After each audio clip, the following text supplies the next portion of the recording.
तो जय हिंद दोस्तों, हमने सेंस ऑर्गन का 2 पार्ट पढ़ लिया है, स्किन और टंग। अगर आपने नहीं देखा है तो आप लिंक डिस्क्रिप्शन बॉक्स में देखिए, और उसमें हमने बायोलॉजी का 4-5 टॉपिक हमने यूट्यूब पर अपलोड कर दिया है। यदि आपको देखना है तो लिंक के डिस्क्रिप्शन बॉक्स में देखिए।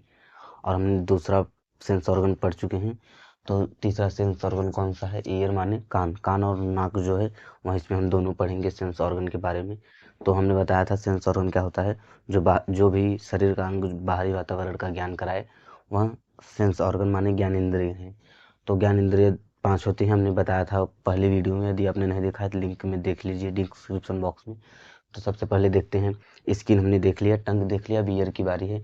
तो कान क्या होता है? कान हमारे शरीर का जो एक महत्वपूर्ण भाग है, जो कि बैलेंस बनाने में कार्य करता है। तो इसके 2 भाग होते हैं, ऊपर वाला भाग को कहते हैं हेलिक्स और इसी को लेबुला। तो जो कान छिदाते हैं तो लेबुला में छिदाते हैं, हेलिक्स में नहीं। सब लोग लेबुला में। तो ये हेलिक्स और ये लेबुला, जो कान छिदाते हैं लेबुला में छिदाते हैं। और इसका जो एक्सटर्नल जो आवरण है, जो बाहरी भाग जो निकला है, उसे क्या कहते हैं? पिन्ना। पिन्ना क्या करता है? इसे हिंदी में कर्णपल्लव या बैलेंस बनाने का कार्य करता है, बैलेंस बनाने का। और यहाँ बना होता है कार्टिलेज। कार्टिलेज का मतलब होता है सॉफ्ट बोन। यहाँ सॉफ्ट बोन जो स्केलेटन सिस्टम में जब आप पढ़ते होंगे कि सॉफ्ट बोन जो होता है वह इस प्रकार के उससे बनता है। यहाँ जो कार्टिलेज का, जब स्केलेटन जो डेड बॉडी होती है वह जल जाती है, तो इसी के साथ ये भी जल जाता है। ये स्केलेटन सिस्टम का एक पार्ट है, पर यह बहुत ही सॉफ्ट बोन से जुड़ा हुआ होता है। इसलिए यहाँ स्केलेटन सिस्टम में बहुत ही मजबूत हड्डी नहीं इसे इंक्लूड किया गया। तो इसके पूरे 7 पार्ट होते हैं। तो हम उसका देख लेते हैं मैकेनिज्म।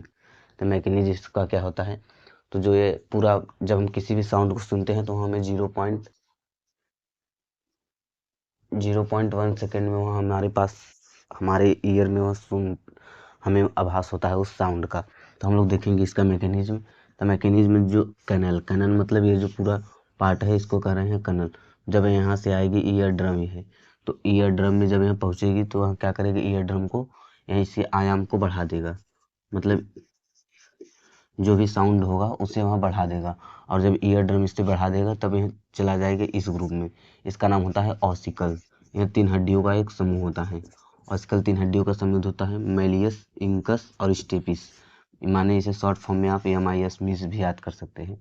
तो जब यहाँ इससे कंपन कराएगा तो यहीं से और जोर से कंपन कराएगा। तो एक कॉकलिया होते हैं, इसमें लिक्विड भरा हुआ होता है उस कॉकलिया में। जब उस कॉकलिया में जो लिक्विड होता है, जब वो लिक्विड जो है वह आयाम के द्वारा जब हिले मूव करेगा, तब जाकर नर्व इम्पल्स जनरेट होंगी। और जब नर्व इम्पल्स जनरेट होंगी तो ब्रेन के जो पीछे वाला पार्ट है यहाँ, तो कार्पोरा पेंडिकल जो है वहाँ उससे जाकर आभास कराएंगी। तो देखिए मैकेनिज्म एक बार फिर से देख लिया आप सबको जानने में, जिससे दिक्कत ना हो। क्या करता है? सबसे पहले जब हमारे कानों में कोई साउंड पहुँचता है तो वहाँ ईयर ड्रम के थ्रू आता है, तो ईयर ड्रम उसे आयाम को बढ़ा देता है।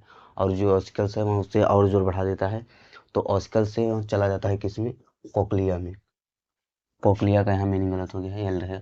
तो कोक्लिया में जब जाता है तो उससे लिक्विड जो सरफेस रहता है वहाँ उससे भी ऐसे ऐसे मूव कराता है। इसके बाद जो उसके बाद उसमें नर्व इम्पल्स जनरेट होते हैं। और वह नर्व इम्पल्स कहाँ तक जाते हैं? कार्पोरा पेंडिकल तक, जिससे हमें आभास होता है कि वहाँ क्या कह रहे हैं, उनके उनके प्रति हमारा रिस्पॉन्स क्या होना चाहिए। इससे हमारे ब्रेन को ये पता चलता है। तो यह जो कार्टिलेज का बना हुआ ईयर होता है 3 पार्ट में डिवाइड होता है। सबसे बाहर पार्ट को कहते हैं आउटर पार्ट, इसके इधर कहते हैं मिडिल पार्ट, और इसे कहते हैं इनर पार्ट। तो जो आउटर पार्ट है वह प्रोजेक्ट है इनसाइड, प्रोजेक्ट है हमारे हेड के बाहर, जो हमें दिख रहा है वहाँ आउटर पार्ट है। और इसके अंदर जो है वह मिडिल, फिर इसके बाद ईयर। ठीक है, तो इसी के साथ यहाँ टॉपिक समाप्त होता है। अब हम लोग देखेंगे कि नोज के बारे में, सेंस ऑर्गन यानी नाक के बारे में, यानी नोज।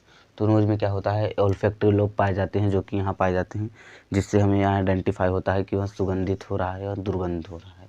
तो ओल्फैक्टरी लोब हमारे लगभग 1 करोड़ पाए जाते हैं हमारे नाक में। और जो कुत्ते या बिल्ली जो भी जानवर होते हैं उनमें ओल्फैक्टरी सबसे ज़्यादा पाए जाते हैं।